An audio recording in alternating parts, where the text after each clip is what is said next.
Here's a psychology fact you're not ready for. If you grew up in the 90s, your brain is wired completely different from everyone else. You're not fully Gen X, not quite millennial.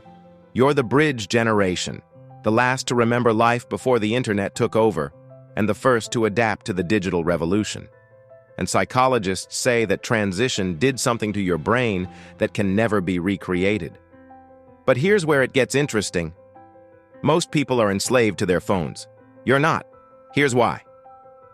You learned technology, but weren't raised by it. You remember libraries and encyclopedias. Then the internet arrived.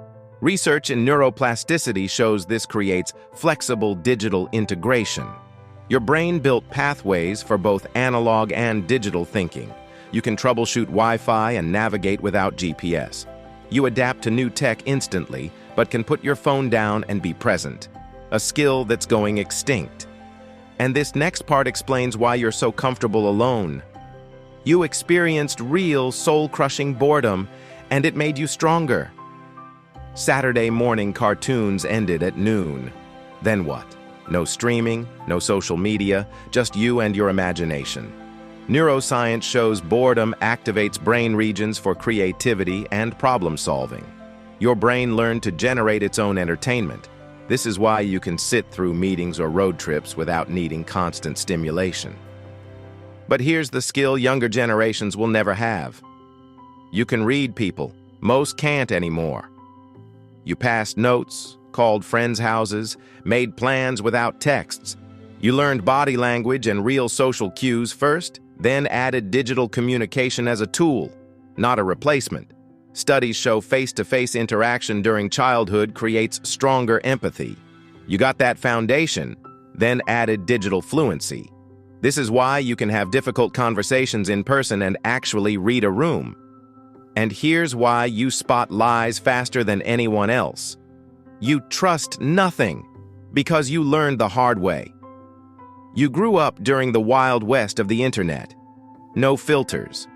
You clicked suspicious links and got burned. Research shows exposure to varied information without algorithms builds critical thinking.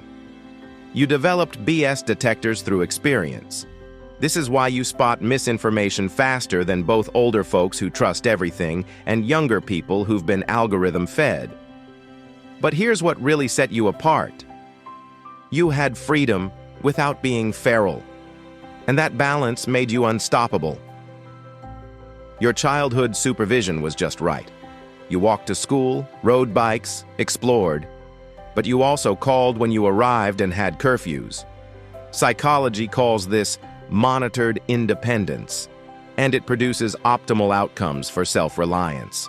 You had enough freedom to learn, enough oversight to stay safe. And this final trait, this is the one that changes everything. You can delay gratification. Most people today literally can't.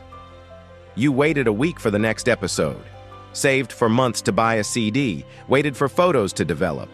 But you also witnessed the shift to instant access. Studies show experiencing both creates psychological flexibility. You appreciate instant access but don't require it. You have options, not compulsions. If that hit you, good. It means you're still self-aware. Here's what this all means. You're not lost between worlds. You're fluent in both. That adaptability, that's versatility. The comfort with solitude and connectivity, that's balance. The skepticism mixed with openness, that's wisdom. You survived dial-up internet, Y2K panic, and came out with a psychological toolkit that's unmatched. You're the bridge generation. The translators, the ones who can explain technology to your parents and patience to younger generations. Most 90s kids don't realize how rare these traits are, but now you do. Drop a comment if you're a 90s kid who wouldn't trade that childhood for anything. And if you want more psychology that explains why you are the way you are, hit subscribe because we're just getting started.